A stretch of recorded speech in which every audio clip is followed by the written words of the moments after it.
Yo, what's up mga kaibigan? Nalina tayo magkwentuhan. Ang Lakers ay heavy underdog sa iba't ibang betting sites sa kanilang tapatan ng number 1 regular season team sa NBA ngayon na OKC Thunder. And understandable naman yan kung titinan nga natin ang standings nila.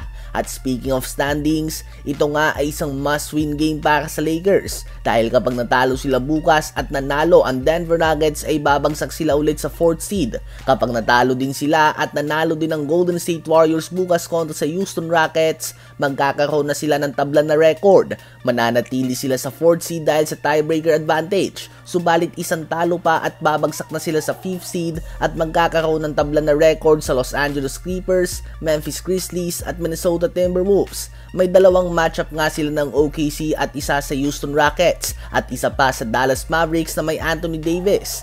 Hawak nga ng Lakers ang 3rd seed ng West, subalit kapag natalo sila ng dalawang beses, from 3rd seed ay pwede nga silang bumagsak sa 8th seed kapag nanalo din ng dalawang sunod ang mga team na kadikit nila sa standings. So ganun na lang nga kahalaga ang game na ito para sa Lakers, at kung tutusin ang bawat game sa kanila ay nagmimistulang do or die game para sa kanilang guaranteed playoff spot. Habang sa OKC naman ay non-bearing game na nga ito kung sa West standings ang pag-uusapan dahil sa laki ng agwat nila sa ibang team sa West. Ganun pa man kung nais sila na mapanatili o matiyak ang home court advantage kahit na magkita sila ng Cleveland Cavaliers sa NBA Finals, kailangan pa rin nga nila ng dalawang panalo at least. Kaya naman wag nga asahan na magpapaka-relax ang OKC sa game na ito.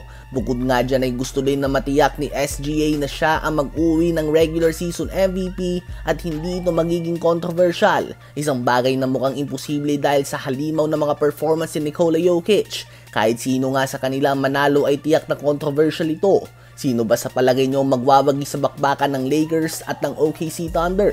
Habang opisyal naman na pasok na ang Milwaukee Bucks sa playoff sa ika-9 na sunod na taon matapos ang panalo kontra sa Miami Heat sa overtime sa score na 121-115 matapos na magtala ng 35 points, 17 rebounds and 20 assists last game.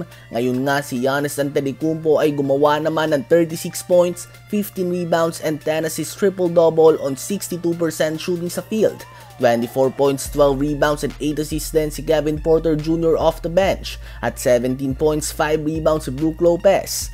Sa Miami Heat naman ay nagtala din nga si Bam Adebayo ng 31 points, 12 rebounds and 5 assists. 24 points si Alec Burks, 20 points si Davion Mitchell, 16 points si Duncan Robinson at 12 points, 14 rebounds man si Kyle Anderson. Ano ba masasabi nyo tungkol dito?